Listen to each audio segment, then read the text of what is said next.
This is the PR Podcast, a show about how public relations helps you tell your story to the world. We talk with great PR practitioners who have the skills, creativity, and just plain savvy to get their clients noticed. Now here's your host, Jody Fisher.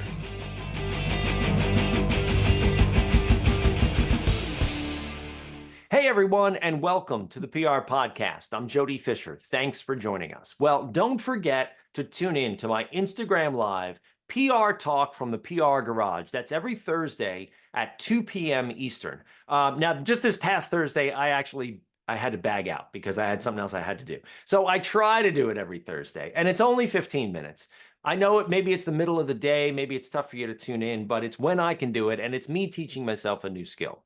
Anyway, all that to say, tune in 2 p.m. Eastern every Thursday. We do some PR talk. We talk about what's going on in the world. We talk about PR observations, news stories that are going on. Want to hear from you on news stories that are happening in your area and what you think went into getting them in the paper. We play that little game called Why Is This News, where we dissect a story. We want to get your suggestions for that segment as well. PR Talk from the PR Garage, that's live on Instagram every Thursday at 2 p.m. Eastern. Now on with our show today, we've got a terrific guest. Petrona Joseph specializes in internal and external communications, media relations, and strategic product placement to increase brand visibility, working with prominent brands like BMW, Aston Martin, Jaguar, and Range Rover, which led to her career in public relations. She was the first Black woman to represent the prestigious Bentley Motors brand in Montreal. She's also worked with the Montreal Caribbean Fashion Week, the Views of the World Film Festival, and she was named one of Montreal's 100 most influential women. She's a trilingual Concordia University graduate in linguistics and has been actively blogging for 10 years. She's also an author and a mental health advocate, speaking at events and panels across North America to demystify mental illness. Petrona, welcome to the PR Podcast. Thank you for having me. Thank you. All right, so tell us about how you go from working with BMW and Aston Martin to going, you know what, PR's for me. Well, you want the short version or do you want the long version? Give me the real version. Well, how I got started off, first of all, in the car industry or the luxury car industry is because my goal was to be a millionaire by 30. So I took a real estate course. I'm like, I'm going to buy houses. I'm going to flip them. And in order for me to make that $1 million, I said, you know what? I got to act like a millionaire. I need to act like I have money. So I went out and I got myself an X5 at the age of around 27. Lo and behold, I didn't pass my real estate exam and I was stuck with a car payment. And so I walked into the dealership one day and I said, you know what? Let me ask them if I could work here. And I did. After 1 month, I was promoted to business development, which was, I think, that was my taste of what it felt like to do a lot of interacting with different people, carrying the public image for the brand, for example, and maintaining what I called reputation, which later on we realized it's PR, right? So my goal was to greet the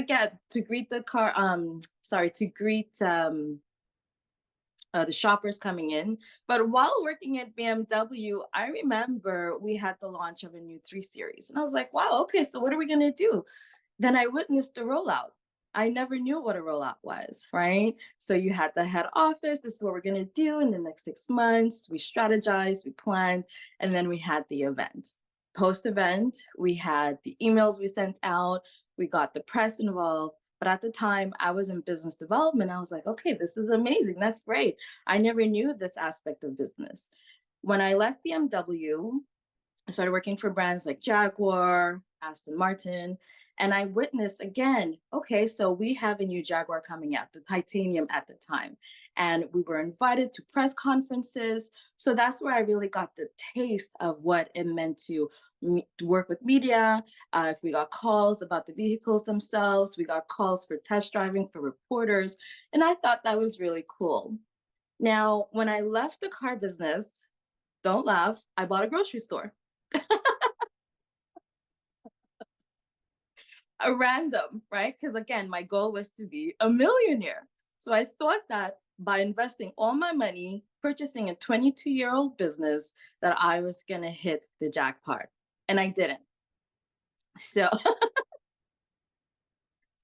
in fact, on a conversation, my dad once said to me, he says, well, if you cannot make the rent of the storefront, what are you going to do? Are you going to keep borrowing money? What are your finances looking like for the store? Are you in the red? And my dad told me, he said, if you're bending over backwards to stay in business, the best thing you can do at this point is get out now before you have more financial burden. And I'm happy I took his advice, because when I invested all my money, and when I left the business, I left with an $8,000 debt, which I'm happy to say that was paid off, right? But then what do? I did everything I wanted to do, still not a millionaire, but I started to write. I started to write blogs. And in writing blogs, let's say 10 years ago, social media was a lot different. It was a lot more organic. So you could post something and have like a thousand new friends the next day, I like to call them, right? So you could post something enthusiastically, and then I got a call. In this call, it was a contact that I knew that worked for breakfast television at the time. She's like, hey, I see your stuff on social media all the time. Wow. So you go to New York, you write about what you see in New York, then you come back to Montreal and you share it. Then you go back to New York and you see what you see in Montreal. I was like, yeah, that's what I do. And it was predominantly fashion. So they're like, well, why don't you come on TV and do some of that? I was like, wow, okay, this is fun. When I was growing up, my Barbies were never famous. My Barbies were always at the desk working. I didn't know what they were doing. I didn't know what, but they were I hear you. always, I hear where you're going with that. right?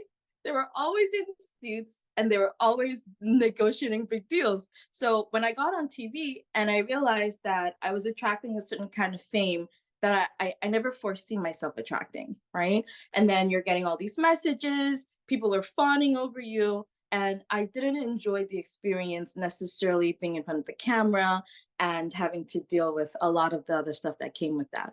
So I decided, you know what? Everyone's always asking me, hey, how did you get on TV? How did you get on the radio?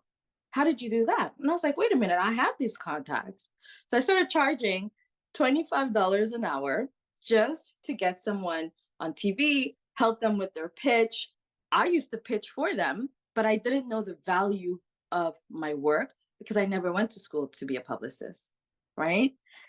Then lo and behold, 9 years later, I'm still doing the same thing, but for way more money.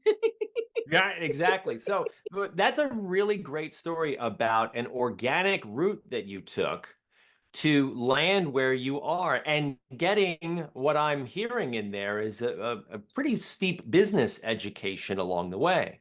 I mean, when you're running that grocery store, or whether you're working with those car companies, you're seeing the business side of what this storytelling is, right? You're balancing the two. And I think, especially a lot of people starting out, they're just nose to the grindstone on getting pitches, and they don't understand the business aspect of what public relations is. So it's terrific that what I'm hearing in your story, you tell me if I'm wrong, that you were getting both kind of at the same time.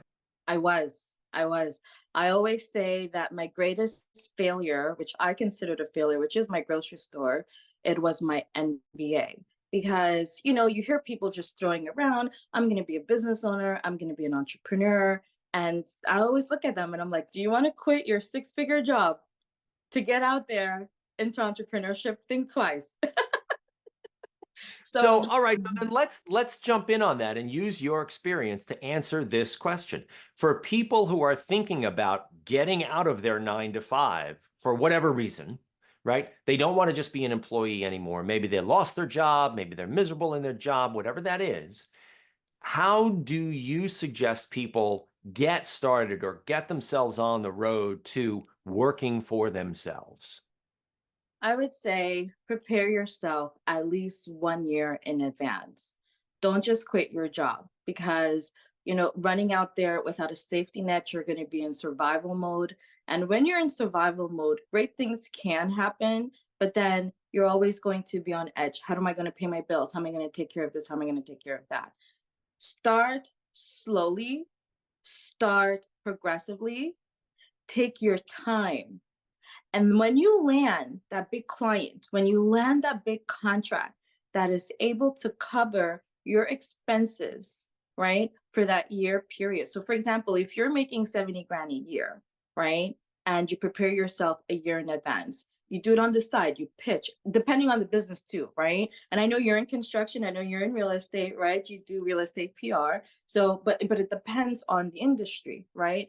Prepare yourself. Don't just jump into it, because the worst thing you want to do is to lose everything you've worked for, right? So take your time, do your research, hire people that, because then you're going to have the capital to hire them, right? Because you have the stability of a paycheck, right? Hire people, prepare yourself, get your brand ready, pay for the things that you're going to need while running the business. So you have a Google Suite, that's $24 a month. You're going to need graphic designer, that could go up to 2,000. Calculate everything down to the science and get it right before jumping into it. Don't jump into it. I always say buy investment property before jumping into business. Yeah, great advice on preparing yourself and getting yourself ready. Even though sometimes that, isn't the case. I mean, you can get a pink slip on a Friday and it's like, oh my goodness, what do I do? And I've been in that situation. Right. Yeah. Not that you can always plan it, but taking your advice, I think you should probably always be planning something in the background anyway. Sort of not necessarily a fallback or a plan B, but like, okay, what do I really want to do? That side hustle concept, right? Exactly. And if you do start off on, let's say you get that pink slip or you get that tap on the shoulder, you could do part-time job and hustle full-time, Love right? that, right? That's the ultimate. That's the flip, right? Yes. Love that. Yes. Let's pivot and talk about your work with mental health as a mental health advocate. You are passionate about this topic. And I think increasingly this is a conversation, and a good one, that is going on in our society. Right down to, access to mental health services through apps, making it as simple as possible. Talk a little bit about your background with mental health and your work in that space. Right. So it took me about 10 years to finally admit that I had an issue. And the issue was, at the time, anxiety and depression. Not being able to get out of the bed for 3 days, sometimes on end, is not something that I was able to tell anyone around me, because the first thing I would hear is, but you look so amazing. You look so well put together.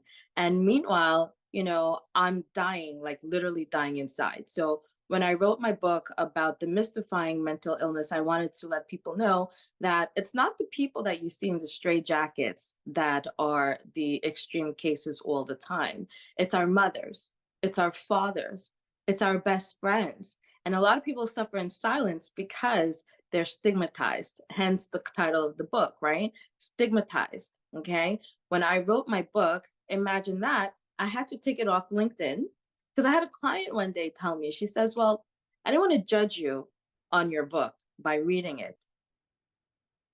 She said, I wanted to work with you and then read your book, which she did, right? But then I got to thinking, I said, look at that. I'm advocating, I'm helping, I'm doing good in that retrospect, bringing awareness, especially to the community of color, right? In the Black community, we're taught that you're a strong Black woman. You know what are you talking about? And then our grandparents or our parents would be like, well, life was 10 times harder for us. We didn't grow up in homes with water. You have water. We didn't have food. You have food every day. So then you have this survival skill, then you keep going. So in my case, I just kept going. I kept going. I kept going. And imagine working in the car business, having to sometimes do test drives, and I started to have anxiety while driving. Right. And my boss will say, oh no, it's just vertigo. And I'm like, I'm literally having to pull over because of panic attacks. And the day that I went to my family doctor and he gave me antidepressants, I was so upset. I was livid. Okay. And I remember sitting in my car crying, looking at the prescription, thinking, wow, what a failure I am. And it took a lot of counseling. It took a lot of mental health support from professionals for me to realize, well, hey, being on antidepressants, getting help, It's not a character flaw. It's due to certain things that happen, while growing up. It's due to stress, it's due to life, and I was in fact healing. But here's the kicker. After 1 year, I'm feeling better because antidepressants do help, right? I call my family doctor. I'm like, hey, I'm feeling better. You can take me off of this. Can I come to your office and could you wean me off? And his first response was, not yet. After year 5, I said, okay, let's start weaning me off the process. Not yet. So I stayed on antidepressants for 9 years.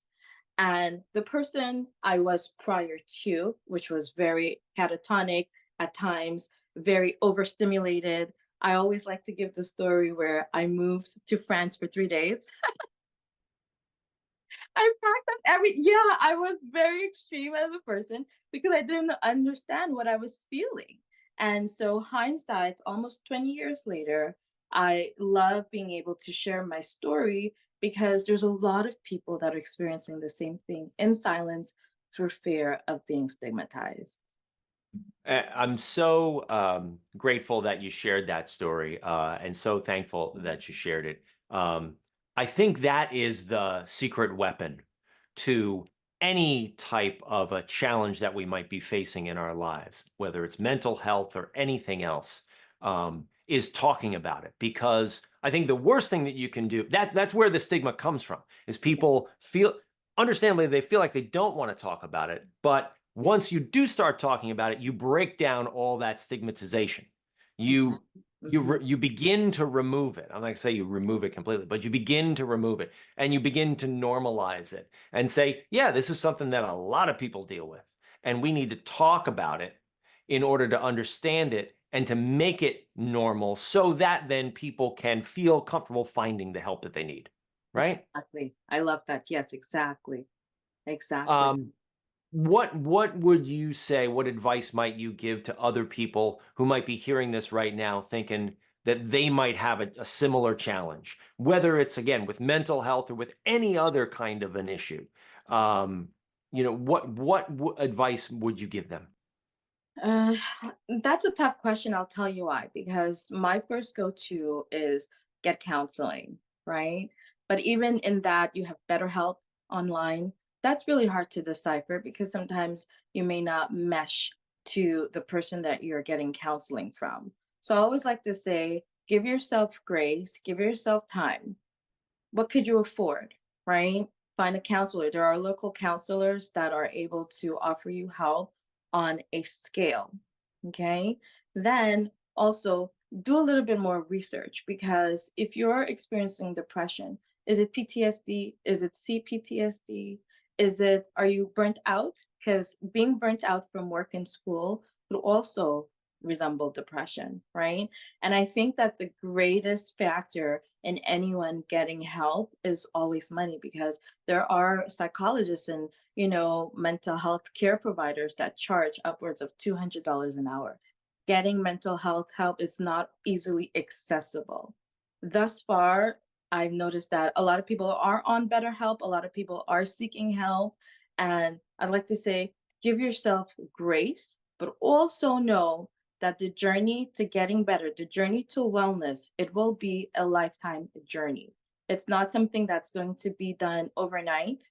You have to give yourself that grace, but throughout your life. It's getting well, especially when you're on antidepressants, off antidepressants or any medication, you may sometimes need to be on that long term. It's not a one-time fix like what I assumed it was. And you're not a Yeah. failure. You're not a failure. Oh, that's the most important thing. I think a lot of people think that they've failed in some way because they're broken in some way, or they're not like what they think everybody who's quote unquote normal is like. And Yes. that's just not the case, right? Mm-hmm. Yes. And just to let you know, this is Suicide Awareness Month. So the month of September is, in Yeah. fact, a month of awareness. Very important. Very important to point out. Thank you for doing that. Mhm. What is coming up for you in your work with the mental health, mental illness issue? Okay, so I'm working on my third book.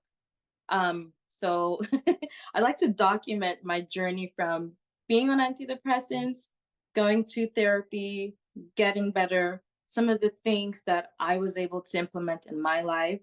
And also, now that I'm in the US, because in Canada I was represented by an agency, so I gave talks all over the world. I was able to, give one this year to Warner Brothers.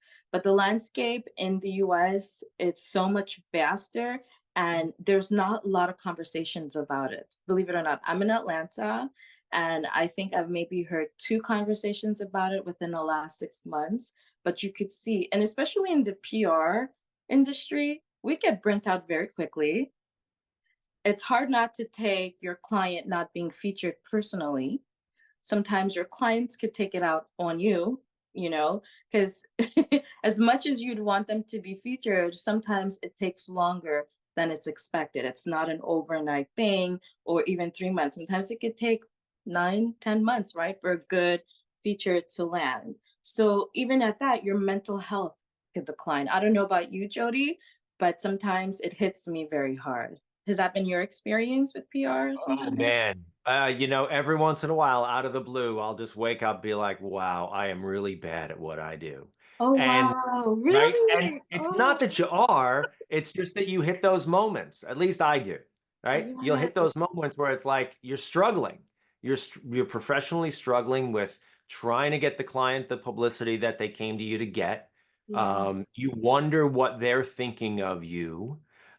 You wonder how you're gonna, break this dam, right? And figure out how am I gonna get this coverage? How am I gonna do this? Right. And I'll say from experience of 25 years of doing this, it all eventually comes around. But man, slogging through those few days, just the way you described, can be really challenging.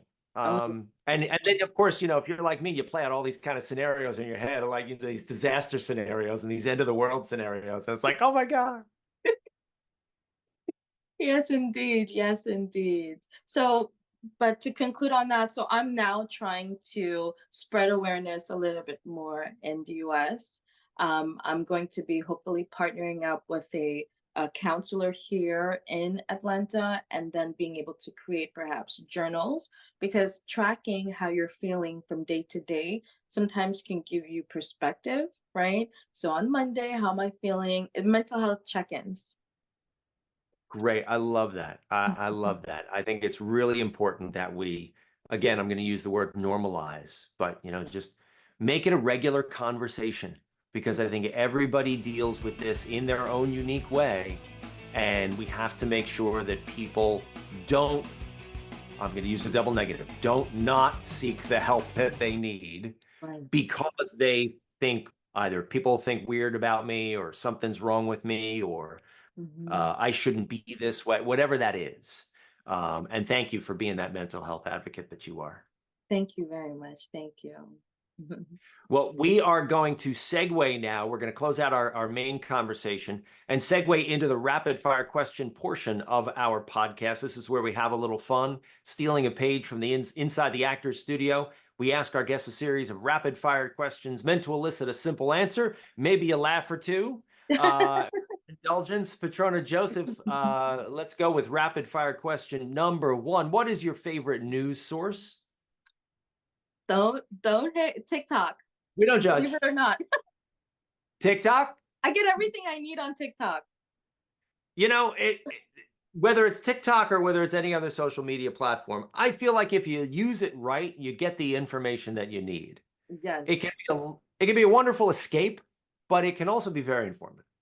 I get all the news I need from Montreal, from New York, California. I get to know too what's going on with the influencers because in my industry, I need to know what's trending, what's the newest thing. I'm sure you've heard very demure, very cutesy, very mindful. Just a little. Do you know where that's from? That's from TikTok. Yes, it is. Yes, it is. And my daughter knows that as well. But I'm on TikTok. I'm on TikTok constantly. I really am. It's fun. It's fun. All right, back to you now. Rapid fire question number two for Petrona Joseph. What's your favorite social media platform? Now, we mentioned TikTok, but do you have another one? I would say LinkedIn. I enjoy LinkedIn. I really do. I find it very informative. I like to know what other people are doing. I like to be informed. I like to also take some of the LinkedIn courses for free. I I totally enjoy LinkedIn. Good stuff. Good stuff. Rapid fire question number 3, coffee or alcohol? Oh, coffee. Le café, how we say in French, le café, toute la journée. There we go. There we go. All right. Rapid fire question number 4. What's your favorite on the run food? You said you're in Atlanta right now? Correct. All right. Give us some flavor. Uh, I'm a Starbucks girl. If you're talking on the go food, yes. I love Starbucks, get in there. Yesterday I took notes because they always make me this drink. I think it's the double espresso concoction with hazelnut and a biscuit, no eggs, just the meat inside, the Beyond Meat. So that's my go-to. I love Starbucks. Love it. Sounds good. And rapid fire question number 5. And I'm really interested in this answer. What do you Oh, want to be after you finish this career? You've already had 2 or 3. I want to go. I went to law school for 1 semester and I left because it was in French. And although I'm trilingual, studying in French was very, very difficult. So I've always said when I'm leaving this career path, I'm going to get into law. Wonderful. That sounds very admirable. Thank Petrona, you. this has been a great conversation. Please let people know how they can find you online. Yes, so you can find me on Instagram at I am Petrona Joseph. Yeah, I am Petrona Joseph. The same thing on LinkedIn. I am Petrona Joseph. Same thing on TikTok. I am Petrona Joseph. Thank you very much for that. We will make sure we put all the links in the show notes. And thanks, Petrona. Thank you, everyone, for listening as well. Please remember to subscribe to the show. Connect with us on Facebook, Twitter, Instagram, and TikTok at The PR Podcast, and send us a question or a comment. Our intro is by Christopher Apple. You can find him and his fantastic photography on Instagram at Christopher_APPOLDT. Check him out there and hire him for all your photography needs. You can find me online at Jody Fisher on all the socials and on the web at jodyfisherpr.com. We'll see you next time on the PR Podcast.